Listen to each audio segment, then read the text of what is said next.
Bienvenidos al canal Era Unix. En este video tutorial vamos a enseñaros cómo particionar nuestro disco a través de una shell, siguiendo el esquema de particionado de vídeos anteriores a través del modo de inicio UEFI y con una tabla de partición GPT. Os dejo en la parte superior de la pantalla un enlace al vídeo para que puedan ver el esquema. Llegados a este punto en la instalación nos presenta la opción Shell, que es la que vamos a elegir y pulsamos Enter. Al abrir la shell nos informa de las instrucciones que debemos de seguir para cuando terminemos de particionar podamos continuar con la instalación. Es importante montar el sistema de ficheros raíz en el directorio MNT y crear el fichero fstab en la ruta tmp/bsd install-etc.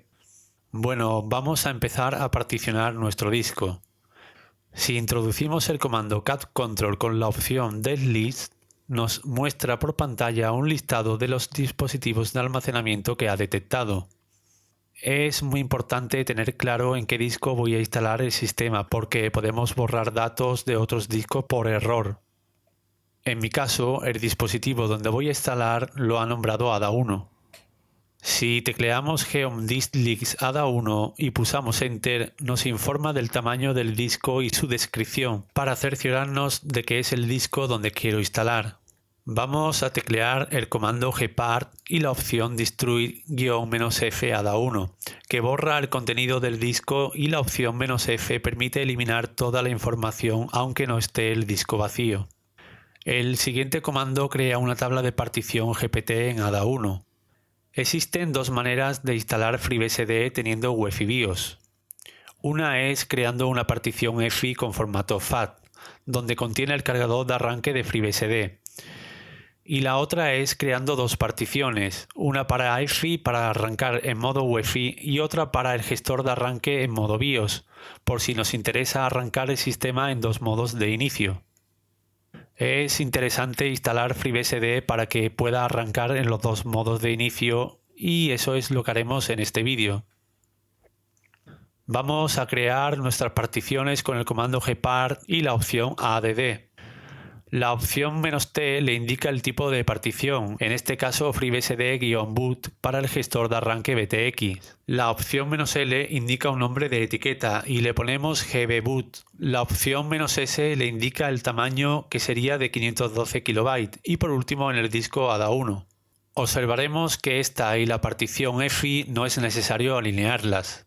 A continuación creamos la partición EFI con la etiqueta gpfiboot y un tamaño exacto de 492 KB en ADA1. Este tamaño se debe a que así quedan alineadas las siguientes particiones y además no necesitamos más espacio para esta partición. Si quisiéramos arrancar en modo dual con otros sistemas, sí deberíamos reservar más espacio para EFI, pero eso lo veremos en los próximos vídeos. Creamos la siguiente partición de tipo FreeBSD swap con etiqueta swap con la opción "-a" para alinear la partición a 1 MB y un tamaño de 4 GB en ADA1. Volvemos a crear otra partición de tipo FreeBSD UFS con etiqueta gprootfs con la opción "-a" para alinear a 1 MB y un tamaño de 30 GB en ADA1. Continuamos con la partición para el directorio TMP con 10 GB, para el directorio var con un tamaño de 20 GB y para la partición USR con un tamaño de 30 GB. Por último, creamos la partición para el directorio home y le quitamos la opción "-s" de tamaño para que particione con todo el tamaño restante que quede disponible en el disco. Si visualizamos nuestro disco con el comando gpart show -lp ADA1, vemos todas las particiones que hemos creado, con sus tamaños, sus nombres asignados y sus nombres de etiquetas. En vídeos posteriores veremos por qué es importante etiquetar nuestras particiones. A continuación vamos a insertar el código de arranque PMBR con la opción "-b y el código de cargador de arranque BTX con la opción "-p, y con la opción "-i1" le indicamos que lo grabe en la partición 1 del disco ADA1.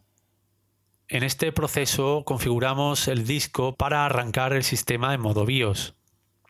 Seguidamente formateamos a FAT la partición EFI con el comando newfs-ms2, indicándole la segunda partición con la etiqueta gbfiboot. El comando mount monta una partición especificando el dispositivo a montar y dónde se va a montar. Tenemos que montar la partición EFI en el directorio mnt para que podamos insertar el cargador de arranque.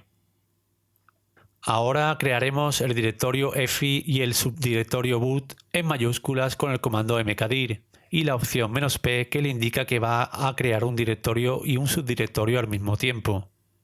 Copiaremos con el comando cp el fichero boot1.efi que está dentro del directorio boot y al mismo tiempo lo renombramos a boot x64 en mayúsculas .efi en minúsculas, introduciéndolo en el subdirectorio boot del directorio EFI.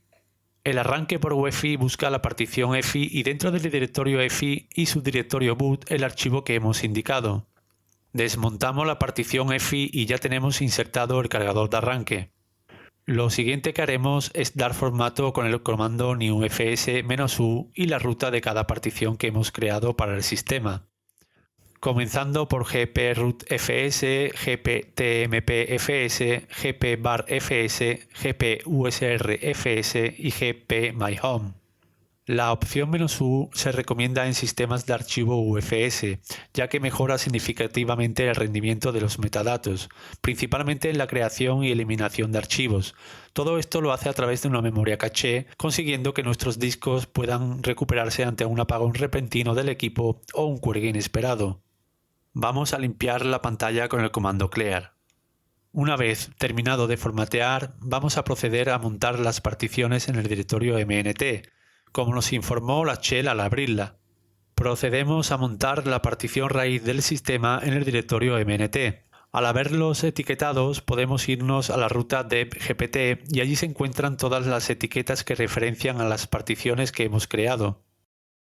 Para montar las siguientes particiones debemos crear directorios dentro de la partición raíz del sistema, y eso lo conseguimos con el comando mkdir especificando la ruta y el nombre del directorio a crear. Creamos todos los directorios necesarios para nuestras particiones. Montamos la partición gp-tmpfs, gp-barfs, gp-usrfs y por último la partición gp-myhome. Esto es necesario porque el instalador necesita tener toda la estructura de particiones formateadas y montadas para seguir con la instalación.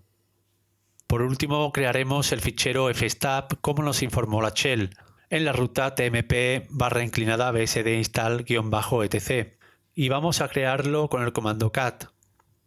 Básicamente lo que va a hacer esto es dirigir todo lo que introduzca en la consola a un archivo y terminará cuando insertemos la palabra eof.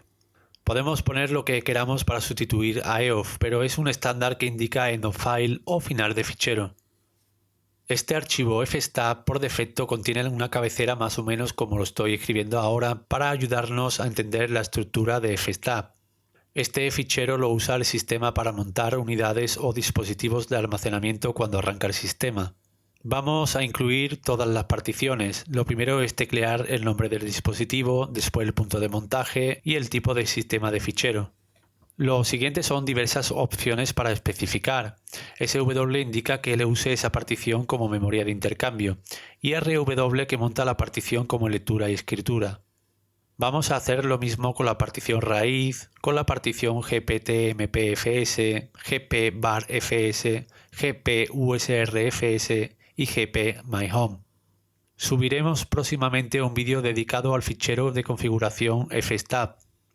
Con el comando cat y el nombre del archivo con su ruta nos muestra el contenido del archivo y vemos que está todo correcto. Así que introducimos exit y el sistema continuará con la instalación. Al acabar con la instalación reiniciamos el equipo y elegimos como arranque nuestro disco y observamos que arranca correctamente el gestor de arranque BTX y el kernel se inicia sin errores. Metemos nuestro login y clave y listamos el contenido del directorio raíz. Y vemos que todo está perfecto. Incluso introducimos mount para ver que todas las particiones se han montado correctamente en el sistema raíz.